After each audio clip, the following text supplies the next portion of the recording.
Ce n'est qu'au cours de la seconde moitié du XIXe siècle que Montluçon devient une réelle ville de garnison. En effet, depuis 1845, à la suite de l'accroissement de la population, la nécessité d'avoir une garnison fut l'objet de nombreuses délibérations.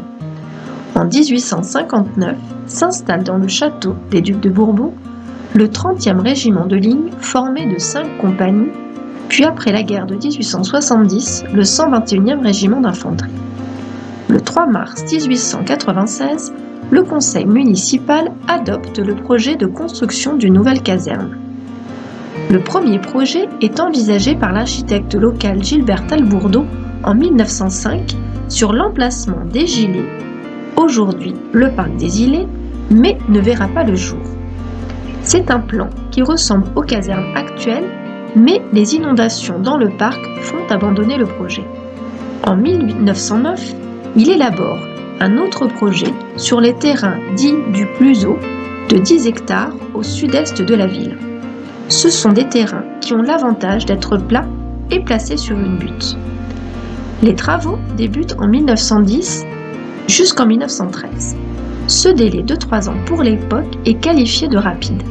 C'est aussi une bouffée d'oxygène pour les emplois de la région et surtout aucun accident n'est à déplorer sur le chantier.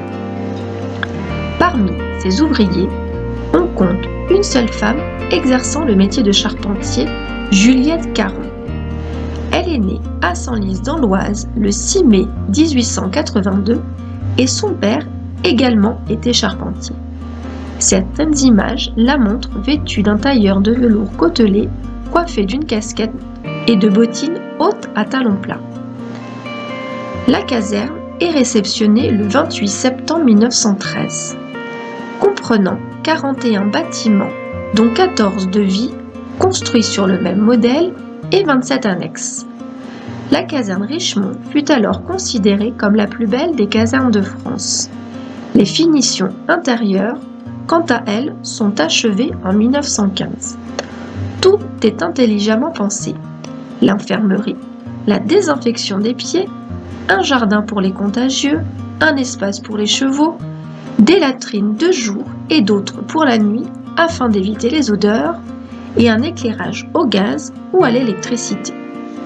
On repère aussi les grades par rapport à la chambre. Par exemple, pour un caporal, il y a plus d'espace, un lit plus grand avec des étagères supplémentaires et on a le droit à un rideau avec une tringle, ce qui lui fait une chambre à part. Également, quelques particularités. Chaque bâtiment de vie dispose de balcons. Côté cour, ce sont des bâtiments construits sur des sous-sols avec des caves et des systèmes de chauffage à vapeur basse pression pour chauffer le dortoir et la salle de lecture.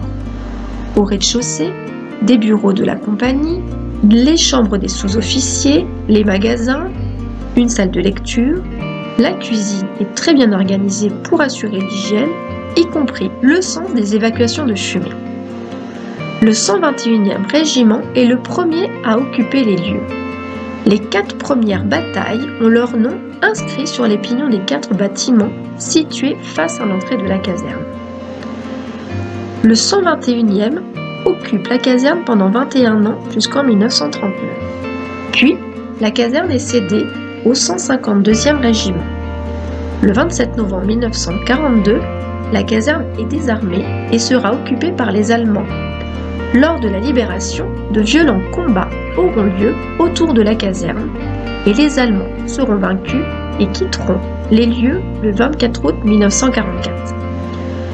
Le 1er août 1976, l'école de gendarmerie prend vie.